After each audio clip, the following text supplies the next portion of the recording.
Craig Casey, Munster URC champions coming into this season. How different does it feel coming into the Champions Cup with a bit of silverware in the cover? Yeah, no, it's brilliant, to be honest. It gives us a real sense of encouragement and confidence coming into it. I think as a player, when you win a trophy, it kind of drives you on. You want to win more. You want to feel that feeling. You want to feel those memories. You want to create more and stuff like that. So I think coming into the season now, obviously you had the World Cup and stuff like that, but when you come back into Munster, there was a real buzz there, real energy around the group, and everyone's just loving being champions. Oh, that's brilliant. Great to hear. And obviously, that was a great way to start Graham Rowntree's tenure. How have you found season 2 under Graham so far? I know you're just back from the World Cup yourself, but you said great energy. What defines him as a coach? What makes Graham so special for you guys? I think, to be honest, the way I would describe it, he just gets it. Really good coach. Obviously, like the pedigree that he had coming into Munster was unbelievable, but then you get a real sense of the fella, like as you build a relationship with him and stuff like that, and he's an honest fella. He'll tell you how it is. He won't lie to you. He'll tell you straight how it is, and I think that's what players look for, to be honest, is just truth. And so like, can't complain in that sense, but he's a really good coach, brought in really good coaches around him who are adding massively to the environment, so it's a great place to be. He's created a really good environment for us. Yeah, no, that's exactly like you said. He's bringing in those coaches, Munster bred coaches too. Yeah. And he's really shown an appetite to give younger players a crack too. This season, who should we be looking out for in terms of young players coming through? Now you're more seasoned veteran in the squad yourself. Yeah, seasoned veteran. I won't take that now. No, but there's loads coming through. I think you probably saw, you got a real sense of Brian Gleeson early on this season. He was unbelievable for the Irish 20s last season as well. Obviously, Edwin has really taken his game forward. I think Tom Ahern has probably been very unlucky with injury over the last 2 years, so he'll probably be a fella that will come in and he won't surprise a lot of people, because I think he's very capable of a lot of things. And then Ruan Quinn was very good last season. I think there's loads of young fellas now that I can name, and I'm probably missing out on loads, so I don't want to name a few more, but I think there's like the energy that they're bringing is class. And like the enthusiasm every day to get better. That's what you kind of look for in a young player.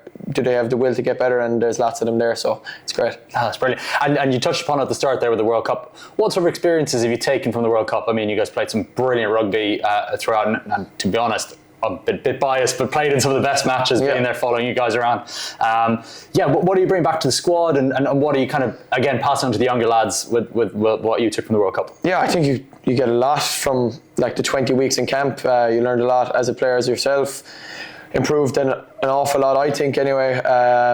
But like, there's a lot of experience you take forward from even the weeks of, say, the test games, how you prep, what went right, what went wrong. But I think as a leader as well, like trying to bring that back into my game in Munster and being a part of the leadership group, I think you learn an awful lot from the leaders that are in that squad, and you can't but not learn from them and see like what they do, how they take care of their business, and like how much they talk, when they know when to talk, when they know when not to talk, and stuff like that. So I think as a person, I probably became a better person as well as a player over there. So great. And final World Cup question. Now, one of the funniest moments I found at the World Cup was Johnny taking you out as the mascot. The first game. I'm sorry to bring it up, but who have you got lined up in Munster? Now we said you're a bit more seasoned. Who have you got lined up as your mascot for this season? Unfortunately, I am the mascot for Munster. I think there's no one smaller than me in the squad, so I'll still always get bullied for that. It doesn't matter what age I am.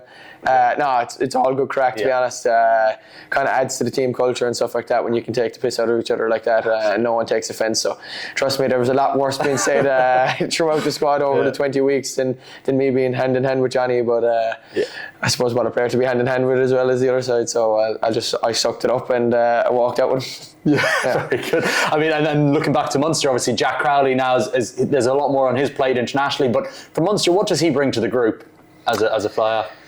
Yeah, he's class. I think everyone knows his capabilities as a fly-half. He's a real leader now. I think he's kind of taken command of the group. I think now, obviously, Joey, unfortunately, has got injured, but there's a real competition between them. Joey was very good in the pre-season, and then the first few games he was playing very well in as well. So there's a real sense of competition there that will drive the two of them on, and it will only make us better as a team. But I think Jack himself, like an unbelievable kicker, unbelievably hard-working, very, very diligent in terms of all his prep. and like he's finding his voice as a leader in the squad as well, which you have to do as an out half. So I think he's found that now, and he's kind of driving that on and driving the standards. Oh, brilliant. And looking into the season now, obviously winning the URC gave you a nice high seeding. Who are you most looking forward to facing off with this season? Whether it's a player or a team, is there anyone? In the URC or in the Champions Cup? In the Champions Cup. Champions Cup. On that, well, I think you can't really look too much far beyond Bayonne in the first Heineken Cup game. In the first Champions Cup game. I've done it already. Like they're new to the competition. That's very exciting in itself, and it's in Thomond Park, December night in Thomond Park. Doesn't get much better than that. I was just messing with Safford McDowell there as well. I'd give him a mention as well if I was asking about any players. So very good. And you touched on there with Thomond Park. Obviously, it's renowned for the aura in Europe. What makes the venue so special? It's a special place. Obviously, there's a lot of memories that come with it. A lot of massive games that have went through there, a lot of massive moments and stuff like that. Players as well, but I think just the crowd, the atmosphere, how much like Munster love European rugby, how much they love rugby itself. I don't think you can really actually get a sense of how much rugby is loved or sport is loved in Limerick around Thomond Park until you actually experience it. To be honest, it's kind of indescribable that love that the whole Limerick has for sport, whether that be rugby, soccer, hurling, and then obviously Munster, the whole thing.